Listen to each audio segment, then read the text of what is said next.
Welcome to Titan HST's Business Continuity Today, hosted by Todd DeVoe, where planning meets reality. Good morning, good afternoon, depending on where you are at in this fine land.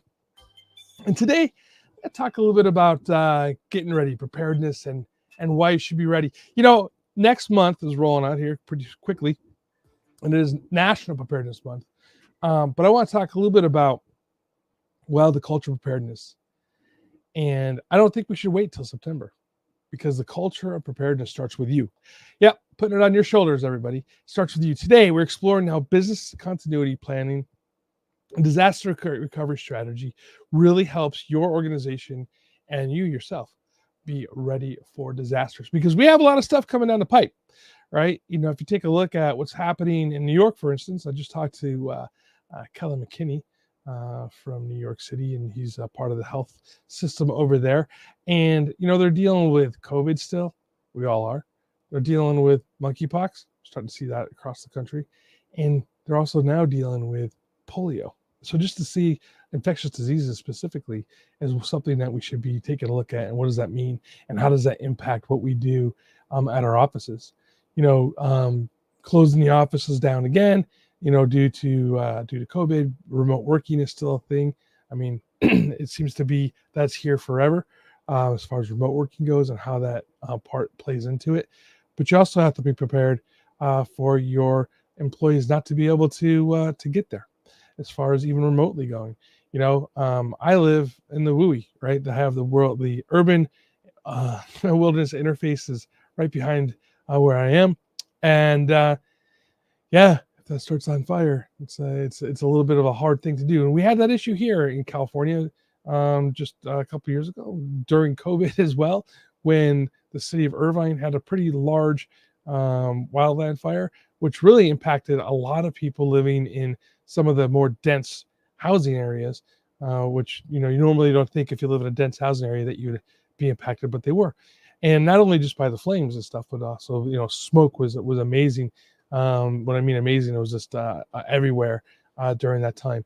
So, you know, these issues really play into effect. Now, even if somebody, let's talk about fires for a little bit, even if somebody isn't directly impacted by the fire, or even directly, like, say, smoked out of their home because of the density of the smoke, but they still have respiratory issues such as asthma or emphysema, the smoke particles in the air will increase their issues. And so, again, you might lose employees due to the smoke, right? So you need to start planning for those issues, and how do we support our employees and our team members, right, when it comes to these type of things. So this is some forward planning that we have to be doing. You know, let's talk about heat for a minute. I saw this interesting article, and it says that we're looking at increase in heat in the United States, specifically from Texas all the way up to Wisconsin, and they're calling it a heat river. And this issue, there's going to get, now, and it sounds like it's far away, but it's not as far away as you think. It sounds like it's going to be looking at 125 degree temperatures, or 52 Celsius for those of you in the rest of the world that doesn't use Fahrenheit. So we're looking at this temperature happening on a pretty regular basis, right? And it says 100 million Americans will live in extreme heat belt that were for at least one day of year where the temperatures will exceed that 125 mark. Now, why does it matter? Take a look what happened over in England, right? Just recently, when they were at 40 degrees Celsius, and they weren't, their infrastructure wasn't built necessarily for heat, right? And so they actually had to close the trains for a bit, which is a huge deal over there, because public transportation and trains in Europe, obviously, and England, are a major portion of their transportation. So they had to close trains down because they weren't sure if the train trestles and stuff would hold up to the heat.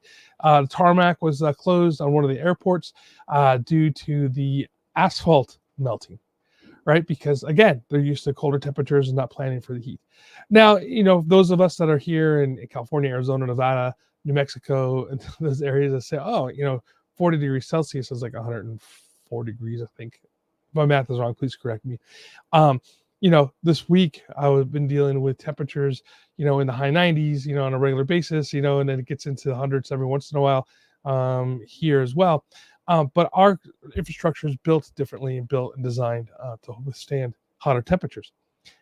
Can it withstand 125 degrees? I'm not sure, right? Especially if you get into the Midwest and stuff.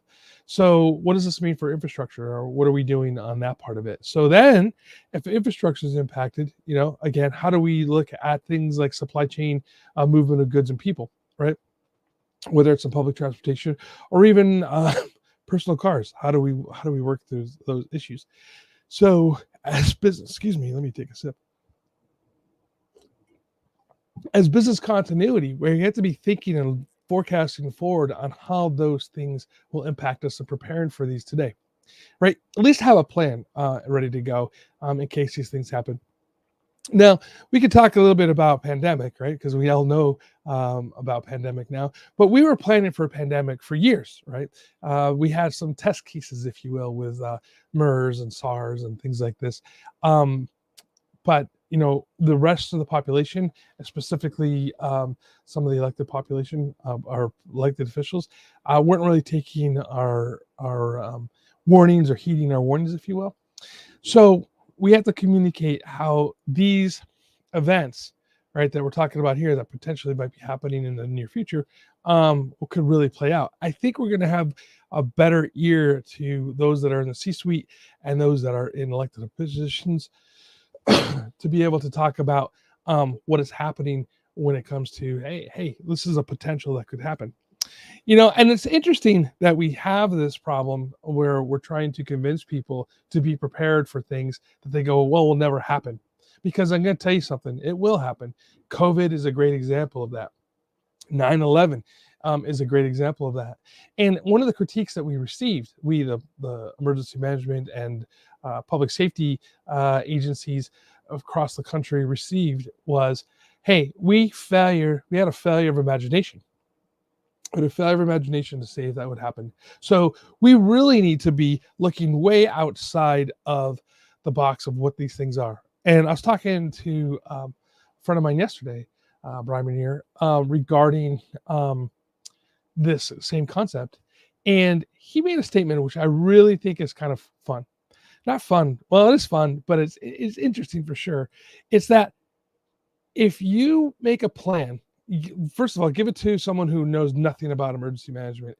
And if they don't understand, as he says, if it doesn't seem like a blockbuster movie to them, we failed in that planning process, or that for tabletop exercise, if the full functional exercise, we failed there.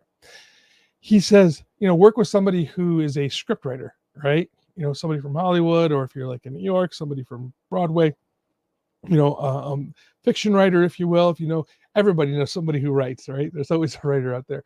Work with somebody who that's a script writer or a writer in general to get their perspective and how they can move things forward, because that, again, getting that creative bug through you when you're doing planning for disasters, right? Or not just the planning for disasters, planning for your exercise as well, right? Because it needs to be the most audacious event that could possibly happen, right? Whether it's a cyber attack, at the same time we have COVID, at the same time we have a wildfire, at the same time we have a protest, something like that.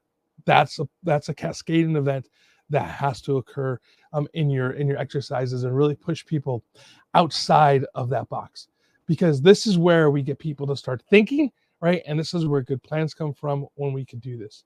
Preparing for those oddball events, those things that you said will never happen to me, right? Well, could never happen here.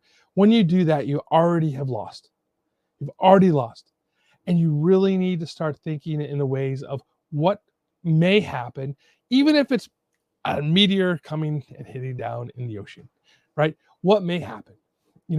People in New York City got freaked out a little bit just recently when they started doing PSAs about nuclear attacks. Well, then they put out PSAs about, are you ready? Do you have your disaster kit? And people are like, oh my gosh, what do they know that we don't know? Well, they don't know anything, right? Necessarily that is going to say that we're in imminent chance for a nuclear attack. But heck, when the 1970s and 1980s, well, I guess the 50s too, for that matter, from the 50s on, we were planning for a nuclear attack from the Soviet Union. Did we know that something was coming? No, right? But was there a probability? Maybe, right? But we planned for it. Okay. After the 90s, we kind of walked away from it. But having those type of events in your head when you're planning for your exercises, when you're planning for disasters, when you're trying to get people to be ready, when you're trying to get your organization prepared for disasters, that's what you have to be thinking about. That's what you have to articulate to your C-suite. And that's how you get things done. Because if you're preparing for the big one, you're preparing for that nuclear blast, if you're preparing for that large scale earthquake, if you're preparing for a 125-degree day in the Midwest, right? Or if you're preparing for this large fire to come through, the small emergencies become easy. Hey, everybody. Hope you all stay safe, and I hope you all stay prepared. Thank you for listening for Titan HST. And until next time, stay safe and stay hydrated.